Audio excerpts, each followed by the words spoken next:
everyone, welcome back to Naomi's Bookshelf. I'm Naomi and here is my February wrap-up part 1.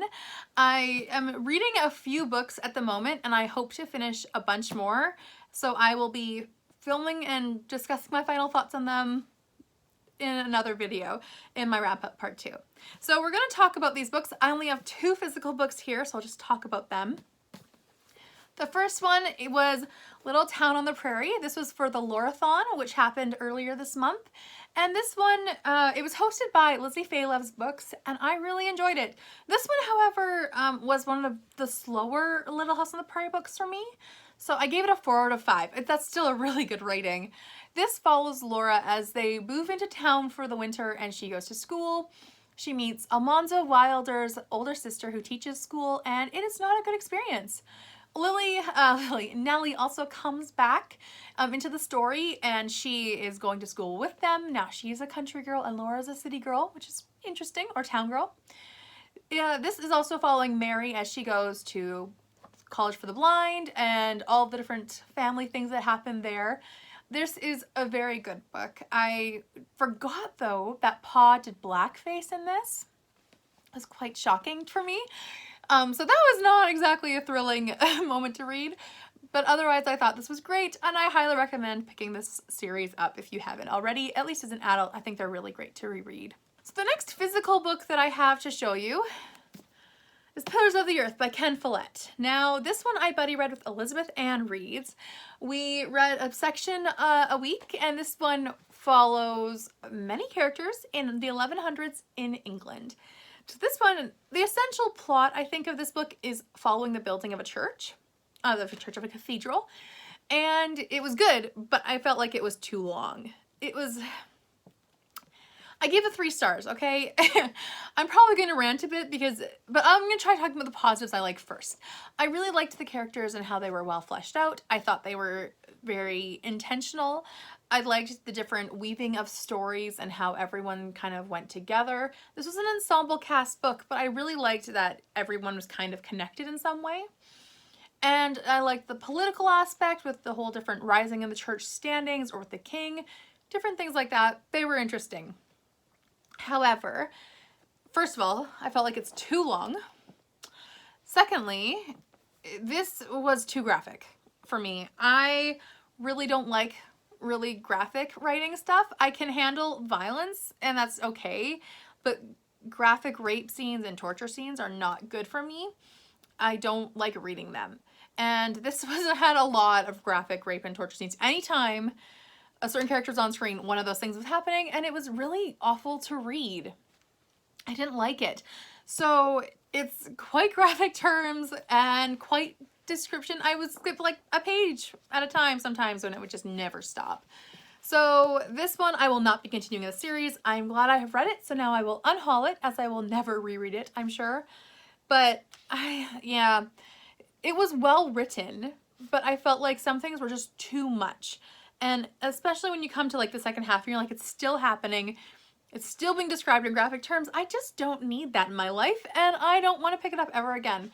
So my personal recommendation is, if you want to read about like old English history and you can handle graphic rape and torture scenes, pick it up. Go for it. Not for me and not for several people that I know, but that's okay.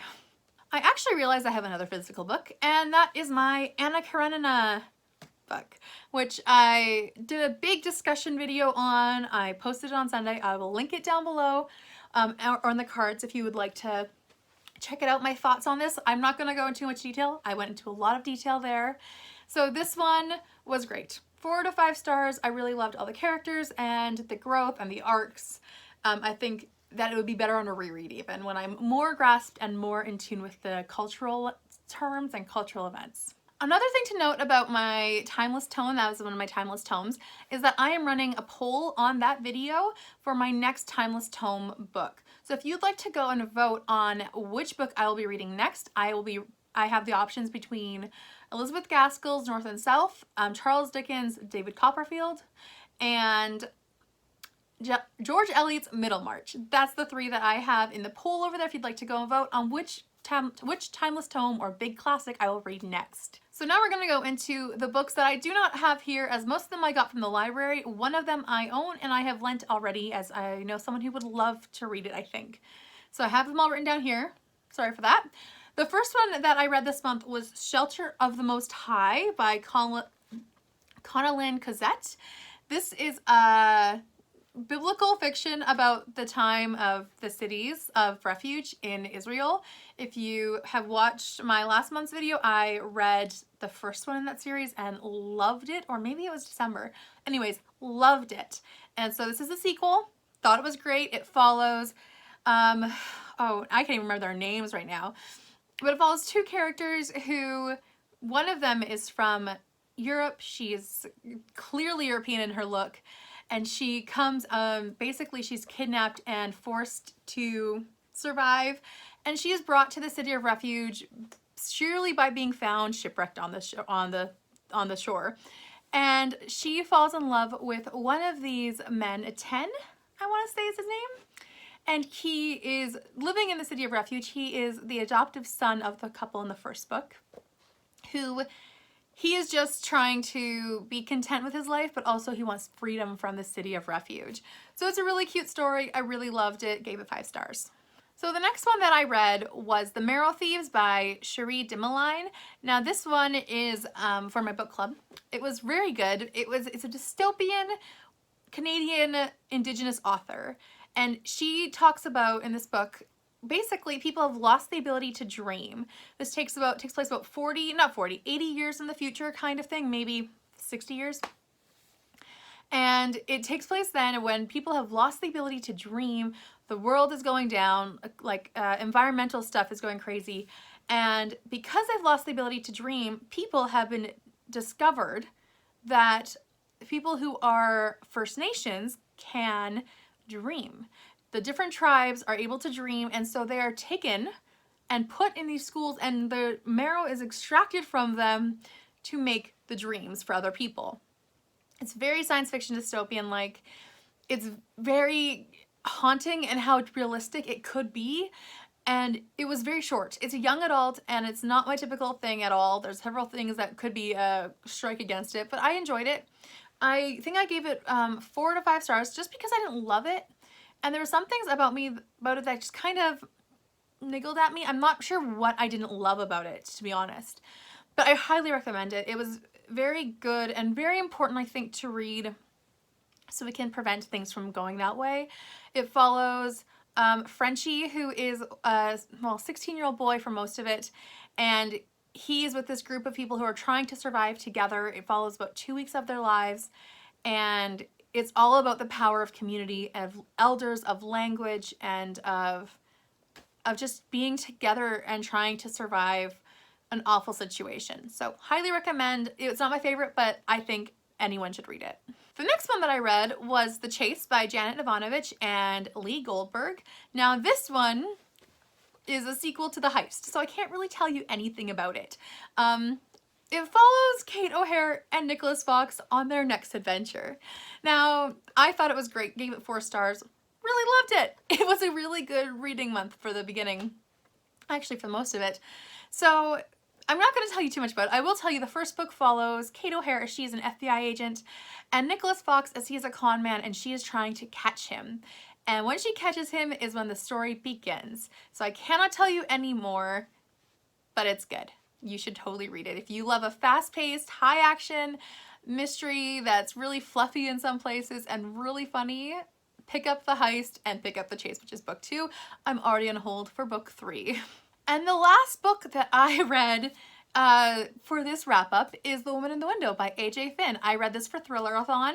I just finished it on Thursday night, and I really enjoyed it. So basically, if you haven't read it, or if you don't know what it's about a woman named Anna who she is she's agoraphobia. She cannot leave her house, and she has some new neighbors move in, and she sees some mischievous things going on next door. She meets a few people, and then someone dies, and she is being told she's crazy about it, so she does not get the proper help. And it's all about her trying to solve this on her own and becoming obsessed with this case and what's going on. So It's really good. I gave it 4 out of 5 stars. It's the second time I've read it, so I liked to catch all of the things I missed the first time around.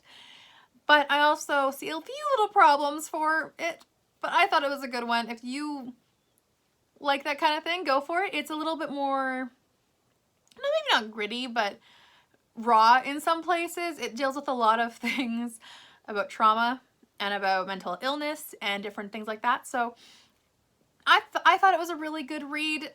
Very good thriller in my opinion, and very well written.